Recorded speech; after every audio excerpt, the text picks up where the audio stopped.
তো গাইস, প্রথমে রিলসের মজা নাও, তারপর কমেন্টের মজা নেবো।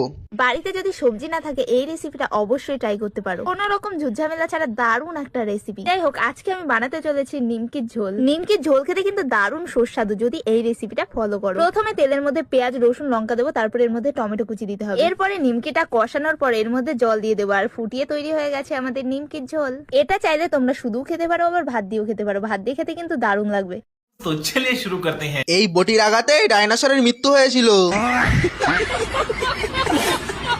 নিউটনের মাথায় আপেল পড়ার পর এই বটিটি আপেলটা কেটেছিল।